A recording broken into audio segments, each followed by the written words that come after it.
Hi guys, ಎಲ್ರಿಗೂ ನಮಸ್ಕಾರ. Welcome back to Teju kitchen and vlogs. ಈಗ ಆಲ್ರೆಡಿ ಗೊತ್ತಾಗಿರುತ್ತೆ ನಾನು ನಿಮಗೆ ಯಾವೊಂದು ರೆಸಿಪಿನ ಇವತ್ತು ಶೇರ್ ಮಾಡ್ಕೊತಾ ಇದ್ದೀನಿ ಅಂತ. ಅದೇ ಹಳ್ಳಿ ಶೈಲಿಯಲ್ಲಿ ಮೀನು ಸಾಂಬಾರನ್ನ ಹೇಗೆ ಮಾಡೋದು ಅಂತ ನಾನು ಈ ವಿಡಿಯೋದಲ್ಲಿ ನಿಮ್ಮ ಜೊತೆ ಶೇರ್ ಮಾಡ್ಕೊತಾ ಇದ್ದೀನಿ. ಇದಂತೂ ತುಂಬಾ ಸೂಪರ್ ರೆಸಿಪಿ ಮತ್ತು ಹೆಲ್ತಿಗೂ ಕೂಡ ತುಂಬಾ ಒಳ್ಳೆಯದು. ಯಾರೆಲ್ಲ ಮೀನನ್ನು ಇಷ್ಟಪಡ್ತೀರಾ ಅವರು ವಿಡಿಯೋನ ಕೊನೆ ತನಕ ನೋಡಿ. 1 kg ಆಗೋಷ್ಟು ಜಿಲೇಬಿ ಮೀನನ್ನ ತೊಗೊಂಡಿದ್ದೀನಿ.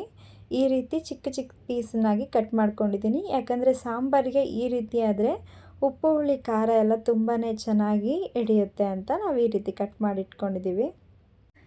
ಸಾಂಬಾರಿಗೆ ಮಸಾಲೆ ತಯಾರು ಮಾಡ್ಕೊಳ್ಳೋದಕ್ಕೋಸ್ಕರ ಮೊದಲು ಒಂದು ಬಾಣಲಿನ ಬಿಸಿ ಆಗೋಕ್ಕೆ ಇಟ್ಕೊಂಡಿದ್ದೆ. ಬಾಣಲಿ ಬಿಸಿ ಆಗಿದ ನಂತರ 1 ಟೇಬಲ್ ಸ್ಪೂನ್ ಆಯಿಲ್ನ ಹಾಕ್ಕೊಂಡಿದ್ದೀನಿ. ಮತ್ತು 2 ಮೀಡಿಯಮ್ ಸೈಜ್ ಈರುಳ್ಳಿನ ಸ್ಲೈಸಾಗಿ ಕಟ್ ಮಾಡಿಕೊಂಡು ಸ್ವಲ್ಪ ಎಣ್ಣೆಲಿ ಫ್ರೈ ಮಾಡ್ಕೊತಾ ಇದ್ದೀನಿ. ಅದ್ರ ಜೊತೆಗೆ 1 ಗೆಡ್ಡೆ ಬೆಳ್ಳುಳ್ಳಿ, 2 ಮೀಡಿಯಮ್ ಸೈಜ್ ಟೊಮೆಟೊ, ಈ 3 ಇಂಗ್ರೀಡಿಯೆಂಟ್ಸ್ನು ಕೂಡ ಆಯಿಲಲ್ಲಿ ಸ್ವಲ್ಪ ಫ್ರೈ ಮಾಡ್ಕೊತಾ ಇದ್ದೀನಿ. ಯಾಕಂದರೆ ಈ ರೀತಿ ಫ್ರೈ ಮಾಡಿ ಹಾಕ್ಕೊಂಡ್ರೆ ಸಾಂಬಾರು ತುಂಬಾ ಟೇಸ್ಟಿಯಾಗಿರುತ್ತೆ. ಸೊ ಅದಕ್ಕೋಸ್ಕರ ತುಂಬ ಹೊತ್ತು ಫ್ರೈ ಮಾಡೋ ಅವಶ್ಯಕತೆ ಇಲ್ಲ. ಸ್ವಲ್ಪ ಫ್ರೈ ಆಗಿದ್ರೆ ಸಾಕು, ಸ್ವಲ್ಪ ಕಲರ್ ಚೇಂಜ್ ಆಗ್ತಿದ್ರೆ ಸಾಕು. ಇದಿಷ್ಟನ್ನು ಫ್ರೈ ಮಾಡ್ಕೊಂಡಿದ ನಂತರ ಇದನ್ನು ಮಿಕ್ಸಿ ಮಾಡ್ಕೋಬೇಕು. ನಾವಾಗಲೇ ಇದನ್ನು ಫ್ರೈ ಮಾಡಿಟ್ಕೊಂಡಿದ್ವಿ ಅಲ್ವಾ, ಇದು ಸ್ವಲ್ಪ ತಣ್ಣಗಾಗಿದ ನಂತರ ಅದೆಲ್ಲನೂ ಕೂಡ ಹಾಕ್ಕೊಂಡು 1 ಕಪ್ ಆಗೋಷ್ಟು ತೆಂಗಿನಕಾಯಿ ತುರಿ, 1 ನಿಂಬೆಹಣ್ಣು ಸೈಜ್ ಗಾತ್ರದಲ್ಲಿ ಹುಣಸೆಹಣ್ಣು ಹಾಕ್ಕೊತಾ ಇದ್ದೀನಿ. ಮತ್ತು ಸಾಂಬಾರ್ ಪೌಡರ್ ಇದನ್ನೊಂದು 3 ರಿಂದ 4 ಚಮಚ ಹಾಕ್ಕೊತಾ ಇದ್ದೀನಿ. ಲಾಸ್ಟಲ್ಲಿ ಸ್ವಲ್ಪ ಕೊತ್ತಂಬರಿ ಸೊಪ್ಪನ್ನು ಕೂಡ ಹಾಕ್ಕೊಂಡು ನೀರನ್ನು ಸೇರಿಸಿ ಹದವಾಗಿ ರುಬ್ಕೋಬೇಕು. ಇದು ತರ್ತರಿ ಆಗಿದ್ದರೆ ಅಷ್ಟು ಚೆನ್ನಾಗಿರಲ್ಲ. ಸ್ವಲ್ಪ ಚೆನ್ನಾಗಿ ಫೈನ್ ಪೇಸ್ಟ್ನ ನೀವು ರೆಡಿ ಮಾಡ್ಕೋಬೇಕು. ಇವಾಗ ಮಸಾಲೆ ರುಬ್ಕೊಂಡಾಗಿದೆ. ಹಾಗಿದ್ರೆ ಬನ್ನಿ ಅಡುಗೆ ಶುರು ಮಾಡೋಣ. ಇಲ್ಲಿ ಒಂದು ಪಾತ್ರೆನ ಬಿಸಿ ಆಗೋದಕ್ಕೆ ಇಟ್ಕೊಂಡಿದ್ದೆ. ಪಾತ್ರೆ ಬಿಸಿ ಆಗಿದ ನಂತರ ಒಂದು 2 ರಿಂದ 3 ಚಮಚ ಆಗೋಷ್ಟು ಆಯಿಲ್ನ ಹಾಕ್ಕೊತಾ ಇದ್ದೀನಿ. ಆಯಿಲ್ ಬಿಸಿ ಆಗಿದ ನಂತರ ಕಟ್ ಮಾಡಿ ಇಟ್ಕೊಂಡಿದ್ದಂಥ ಈರುಳ್ಳಿನ ಒಗ್ಗರಣೆಗೆ ಹಾಕ್ಕೋಬೇಕು. ಹಾಕ್ಕೊಂಡು ಚೆನ್ನಾಗಿ ಸ್ವಲ್ಪ ಫ್ರೈ ಮಾಡ್ಕೋಬೇಕು.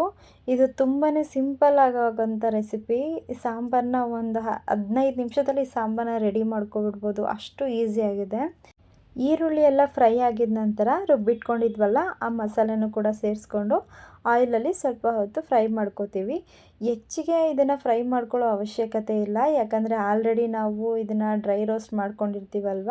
ಸೊ ಅದಕ್ಕೋಸ್ಕರ 1-2 ಮಿನಿಟ್ಸ್ ಆಯಿಲಲ್ಲಿ ಸ್ವಲ್ಪ ಫ್ರೈ ಮಾಡಿಕೊಂಡ್ರೆ ಸಾಕು. ಎಣ್ಣೆ ಜೊತೆಗೆ ಚೆನ್ನಾಗಿ ಮಿಕ್ಸ್ ಆಗೋ ತನಕ ಫ್ರೈ ಮಾಡಿಕೊಂಡ್ರೆ ಸಾಕು. ಮಸಾಲೆ ರುಬ್ಬಿಟ್ಕೊಂಡಿದ್ವಿ ಅಲ್ವಾ, ಅದೇ ಜಾರನ್ನು ತೊಳೆದು ಸ್ವಲ್ಪ ನೀರನ್ನು ಹಾಕ್ಕೊತಾ ಇದ್ದೀನಿ. ನಿಮಗೆ ಯಾವ ಕನ್ಸಿಸ್ಟೆನ್ಸಿ ಬೇಕೋ ಆ ರೀತಿ ನೀರನ್ನು ಹಾಕ್ಕೋಬೇಕು. ನಾನು ಸ್ವಲ್ಪ ನೀರನ್ನು ಹೆಚ್ಚಿಗೆ ಹಾಕ್ಕೊತಾ ಇದ್ದೀನಿ. ಯಾಕಂದರೆ ಚೆನ್ನಾಗಿ ಈ ಸಾಂಬಾರನ್ನ ಈ ಟೈಮಲ್ಲೇ ನಾವು ಬೇಯಿಸ್ಕೋಬೇಕು. ಯಾಕಂದರೆ ಮೀನು ಹಾಕೋಕ್ಕೆ ಮುಂಚೆನೇ ನಾವು ಚೆನ್ನಾಗಿ ಕುದಿಸ್ಕೊಂಡ್ರೆ ಸಾಂಬಾರು ಚೆನ್ನಾಗಿರುತ್ತೆ. ರುಚಿಗೆ ತಕ್ಕಷ್ಟು ಉಪ್ಪನ್ನು ಕೂಡ ಹಾಕ್ಕೊಂಡು ಲಿಡ್ನ ಕ್ಲೋಸ್ ಮಾಡಿ ಸಾಂಬಾರನ್ನ ಕುದಿಯೋದಕ್ಕೆ ಇಡ್ತಾ ಇದ್ದೀನಿ. ಹೈ ಫ್ಲೇಮಲ್ಲಿ ಒಂದು 10 ರಿಂದ 15 ನಿಮಿಷ ಚೆನ್ನಾಗಿ ಸಾಂಬಾರನ್ನ ಕುದಿಸ್ಕೋಬೇಕು. ಸಾಂಬಾರು ಚೆನ್ನಾಗಿ ಬಾಯ್ಲ್ ಆಗಿ ಸಾಂಬಾರು ಸ್ವಲ್ಪ ಕಮ್ಮಿ ಆಗಿರುತ್ತೆ. ಸೊ ಅದಕ್ಕೋಸ್ಕರ ನಾನು ಸ್ವಲ್ಪ ನೀರನ್ನು ಜಾಸ್ತಿ ಸೇರಿಸ್ಕೊಳ್ಳಿ ಅಂತ ಹೇಳಿದ್ದು. ಸಾಂಬಾರೆಲ್ಲ ಚೆನ್ನಾಗಿ ಬೆಂದ ನಂತರ ಮೀನನ್ನು ಸೇರಿಸ್ಕೋಬೇಕು. ಆ ಮೀನು ಹಾಕೋವಾಗ ತುಂಬಾ ಲೋ ಫ್ಲೇಮ್ ಇಟ್ಬಿಡಿ. ಹೈ ಫ್ಲೇಮ್ ಆದರೆ ಏನಾಗುತ್ತೆ ಅಂದರೆ ನೀವು ಹಾಕ್ತಾ ಇದ್ದಂಗೆ ಕೆಳಗಡೆ ಮೀನೆಲ್ಲ ಬೆಂದೋಗ್ತಾ ಇರುತ್ತೆ, ಮೇಲ್ಗಡೆ ಎಲ್ಲ ಹಾಗೇ ಇರುತ್ತೆ. ಸೊ ಅದಕ್ಕೆ ಫ್ಲೇಮ್ನ ಕಮ್ಮಿ ಮಾಡಿ ಮೀನನ್ನು ಹಾಕ್ಕೋಬೇಕು. ಮೀನನ್ನ ಹಾಕಿದ ನಂತರ ಚೆನ್ನಾಗಿ ಕುದಿಸೋ ಅವಶ್ಯಕತೆ ಇಲ್ಲ. ಸ್ವಲ್ಪ ಕುದಿಸ್ಕೊಂಡ್ರೆ ಸಾಕು. ಯಾಕಂತಂದರೆ ಜಾಸ್ತಿ ಕುದಿಸೋದ್ರಿಂದ ಮೀನೆಲ್ಲ ಒಡೆದೋಗ್ಬಿಡುತ್ತೆ. ಸೊ ಬರೀ ಮೂಳೆಗಳು ಮಾತ್ರ ಸಿಗುತ್ತೆ. ಸೊ ಅದಕ್ಕೋಸ್ಕರ ಚೆನ್ನಾಗಿ ಕುದಿಸೋದಕ್ಕೆ ಹೋಗಬೇಡಿ. ಸಾಂಬಾರು ಬಿಸಿನಲ್ಲೇ ಕೂಡ ಮೀನು ಬೆಂದೋಗ್ಬಿಡುತ್ತೆ. ಸೊ ಫೈನಲಿ ಹಳ್ಳಿ ಸ್ಟೈಲಲ್ಲಿ ಮೀನು ಹುಳಿ ರೆಡಿಯಾಗಿದೆ. ನೋಡಿದ್ರಲ್ವಾ ಎಷ್ಟು ಸಿಂಪಲ್ಲಾಗಿ ಮೀನು ಸಾಂಬಾರನ್ನ ಮಾಡ್ಕೋಬೋದು ಅಂತ. ಗೊತ್ತಿಲ್ಲದೆ ಇರೋರು ಕೂಡ ಈ ರೆಸಿಪಿನ ಮಾಡ್ಕೋಬೋದು.